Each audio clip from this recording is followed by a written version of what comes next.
Good afternoon, class. Good afternoon, Auntie. Good afternoon. Sit down. Thank you, Auntie. All right. Now tell me, in the last class, which city had we? What are the two cities which we had talked of? Auntie.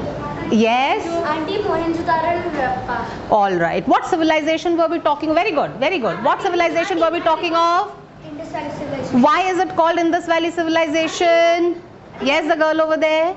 Auntie, because all the discoveries that were found were near the Indus Valley. Near Near the Indus. and River Indus and its tributaries. Very good, because it was near River Indus and its tributaries. All right, so it was called the Indus Valley Civilization. All right, we had also seen something about the town planning of that civilization. Yes, Yes. And what were the towns divided into? How many parts were the towns divided into? Two parts. All right. What were the two parts? Auntie, the lower part and the citadel. And the citadel. Citadel was the Upper part. all right. What types of buildings did we see over there? Auntie, Yes, sit down. the great baths, the granary, the palaces. All right. All these were very good. All these were important buildings. All right, and that is why they were built at a higher level. All right. So now we have come across a structure called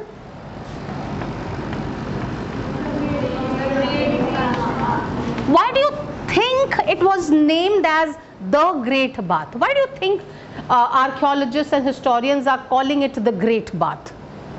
Yes? Auntie, because the Great Bath was used in the, it was very big. And One. So it was called the Great Bath because it was a big structure. Anything else? Very good. Huh? Used in festivals. We will come to it later on. Yes? It was used on special occasions. All right. You raised your hand. Yes? The king used it for How do you know the king used it? important. How do you know the king used it? Did you live during that time? How do we know? So it's just an assumption. The king may. How do you know that the Great Bath was not an extension of the palace? It could be. It could be the private swimming pool of the king. Could be, na? Right? So therefore, if you say the king used it, you should have logical reasons backing your claim. Am I clear? But it is not so. So today we are going to do the Great Bath, and it is called the Great Bath because it was a very big structure. And you can see that over here. Can you see? It's all made of, what is it made of? Bricks. All right, now tell me, were these bricks sun-dried or were they baked?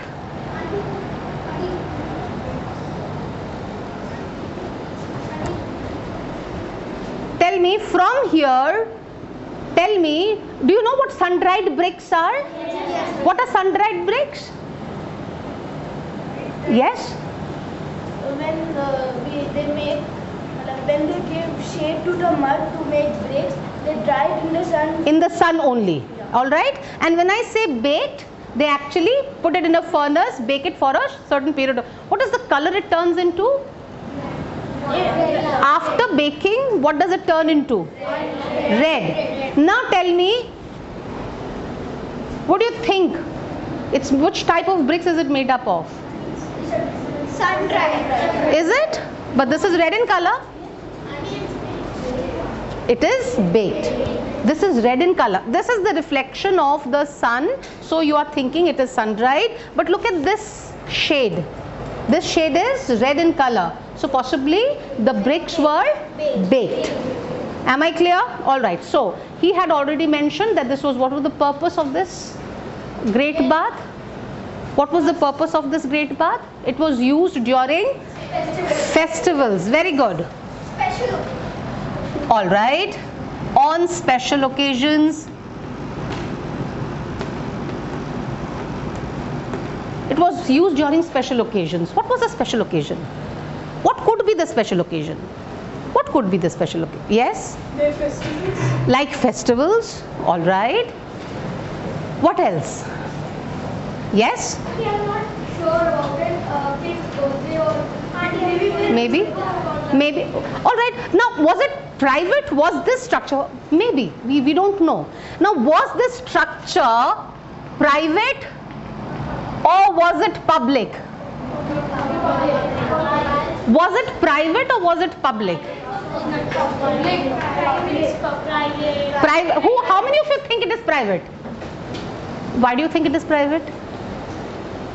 Why do you think it is private? Because on special occasions they use it as the upper class people. How do you know that only the upper class people? Yes. Auntie, the main point we can take out that it's private is it's named as the Great Bath, and all the high type of people which were at the tip of the cities were using it, and I think that it's private. All right. Wait. We really do not know. We are assuming. We really do not know whether it was a private building or a public building. But so far meaning till date, many historians believe it is a public building. Why is it a public building?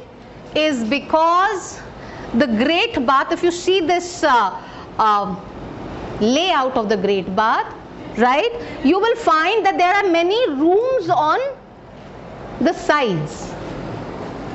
All right, there are many rooms on the sides. Can you find this? Can you see? These are the structures of the rooms. Now this is very, very important, because this is the original layout of the Great Bath, which was by Sir John Marshall, who was a great archaeologist, and he's the director of the ASI, right?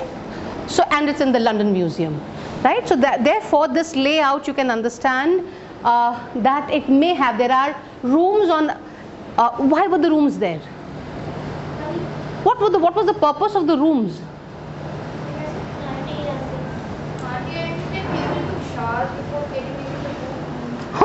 You have compared it, very good, yes, he's compared it to our swimming pool, whereby there are rooms for the girls and the boys where they go and change and take showers before they enter the room. Maybe changing rooms, could be changing rooms, yes? Maybe the water Maybe they were toilets. There have been no evidence of toilets as of yet, but these were rooms, and hence people are assuming that these were changing rooms. How many of you have visited Nimsar, which is, Nimsar is a place which is near Sitapur. Has any one of you visited that place? No? So if you go to that place, you will find there is a water body in the center, and there are rooms around, and there's a story which says कि विष्णु जी का चक्र यहाँ पे आके गिरा था, and you know, है ना, and so people take a bath, and after the bath they go into one of the rooms for changing. So keeping that in mind, we may say that it was a public building, but it could be a private property also. Yes, Maybe it was a room to perform some ritual before going to the bath. could be. I don't know. We have no this thing, but on the basis of the material remains that we have, on that basis we assume that the Great Bath was a public this thing. It was used on special occasions. It was called the Great Bath because it was a huge structure, and the rooms around were used as changing rooms. Clear? Now you may have come across in your books that in many places you will find fire altars also. What are fire altars, children? Places where sacrifices are made. All right, and one such you will find in Lothal. Remember, we had seen that map, Lothal, which was a port city of the, do you remember? So at Lothal we have a fire altar. You can see some, they may have performed some sacrifice, and these are the utensils over there. Am I clear? Now in the Great Bath, you know, so the water, if many people are using, the water would be dirty. Where did they get the water from? And what did they do to clean that Great Bath? So there were two passages or openings in the great bath. One was for letting the water inside the great bath, and there was another passage or out from where the water would be drained off to clean the great bath, because many people were using, if they didn't clean the water, people would fall ill or sick. Clear? Yes, you were saying something. Yes. There's a hole in the southeast side of the great bath. Pardon? I read somewhere that there's a hole on the southeast side. Exactly. So those were possibly the places from where water either entered or, you know, the outlet of the water. Am I clear? So did you understand the great bath? All of you? Now we come to another aspect. So we remember we said that we would do this civilization under various headings. One was town planning, and in town planning we had the great bath also. Remember what was the next heading we had done? What was the next heading? And this is another fire altar in Kalibangan. Okay, script, very important. Every civilization. You want to ask something? Yes. I think what kind of sacrifices? We don't know. Possibly animal sacrifices. I don't know. We have still not been able to find out, or it could be simply vegetables and fruits being sacrificed in many places. That also happens. So we really don't know.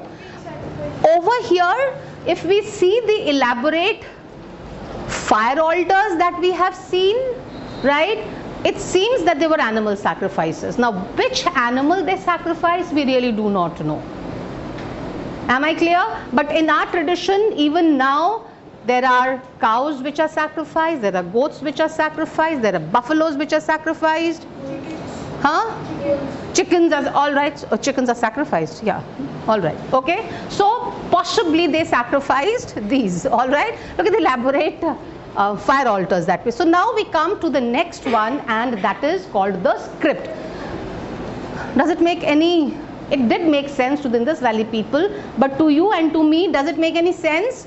We really cannot understand anything of the Indus Valley script. All right, and this is one of the drawbacks of the Indus Valley, that the script has not been deciphered.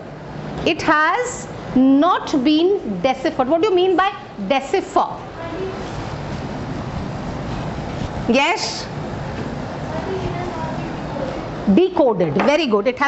People have not been able to decode the script. Am I clear? All right. Now if you read what is written over here, what is it written? The Indus script is a corpus of symbols produced by the Indus Valley Civilization. Most inscriptions containing these symbols are extremely short, making it difficult to judge whether or not these symbols constituted a script used to record a language or even symbolize a writing system. So we really do not know what type of system of scripting they used, of script they used. So we are not, all right. Why? Is because the Indus script is, this is compared with two other different scripts. Which are the two other scripts of two other civilizations? Can you tell me which other? Yes, Egyptians and Mesopotamians. So yeah, so this is compared, this in the script is compared to two civilizations, scripts of two civilizations. One is Mesopotamian civilization and the other one is Egyptian civilization, and both of them had different, both these scripts have been decoded. You understand? It can be read. All right. They are two different types of scripts, but they have been decoded, and that's the reason why we happen to know more about the Egyptian and the Mesopotamian civilization. In this slide you will find, this is again the script. Can you understand? Look, it doesn't make any sense, right? Okay, so how is it different from other scripts? How is this script different from other script? See, this is the Egyptian script, and what is the Egyptian script called? It is called hieroglyph.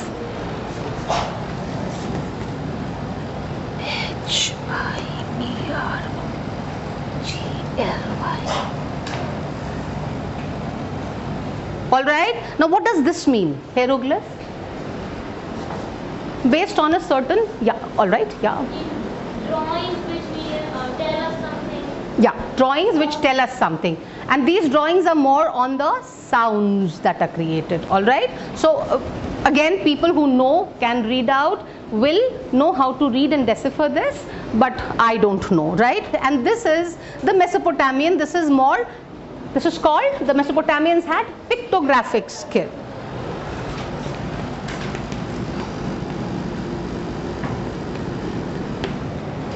Alright, now possibly whoever wrote, now what is this called, this entire thing called? Tablet. Pictograph. Tablet. Tablet. What tablet? Stone tablet. Script. Clay tablet. Alright, the Mesopotamians, they had this thing, writing was known as cuneiform writing. It was known as cuneiform writing, and they wrote on wet clay tablets. You may have played also in your when you were younger than what you are today. You may have played, you may have taken about this thing of clay, a blob of clay, and may have done drawings on it and then left it to dry, right? So the Mesopotamians wrote on wet clay tablets, and that is this, both these are the clay tablets. Am I clear? Now whoever wrote this can be a symbol of what? Tree.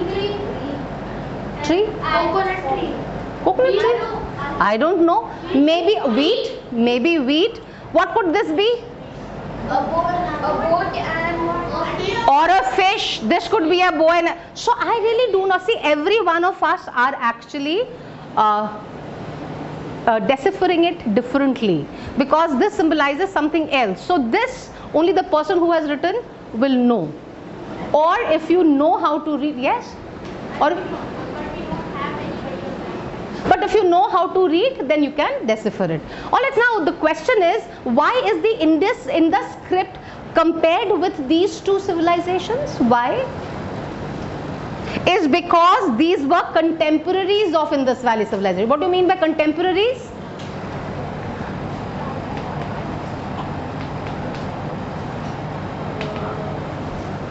What do I mean by contemporaries? More hands should come up, children. Yes? हाँ, predecessor नहीं होता है. No.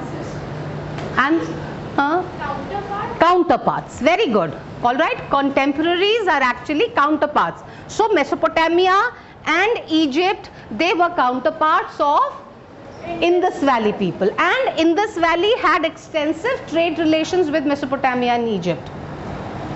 So seals have been found in Mesopotamia, Indus seals have been found in Mesopotamia, and vice versa. In Indus Valley we have found certain Mesopotamian evidences. Yes? I have a question. Yeah.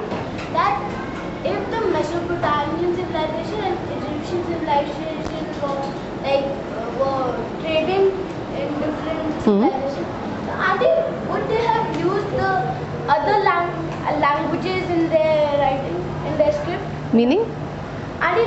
We have the Indus Valley script and we have the Egyptian script. So would the Indus Valley script would contain the Egyptian? Maybe. May have symbols, or maybe. I don't know. Once it is deciphered, we may know. A very pertinent question. Yes? I think all these three civilizations, Indus Valley civilization, Mesopotamian civilization, Egyptian civilization, all these were going on at the same time? At the same time. At the same time. There were 4 civilizations. There were actually 4 river valley civilizations, children. Indus, Egyptian, Mesopotamian, and Chinese. Alright. So Indus was around river Indus. Mesopotamia was around river Tigris and Euphrates. Egyptian was around river Nile, and Chinese was Wang Ho river. So there were 4 river valley civilizations which were contemporaries almost. Now when you say contemporaries, it's not that it sprang up at the same time and ended at the same time. A little here and there, but they were contemporaries. Am I clear? Also, I'm not so sure. Remember we had done, I don't know whether you know about it or not. Can I rub this, children? Huh? All right. Remember we had done that there was Old Stone Age? Yes, then there was Middle Stone Age, then there was New Stone Age.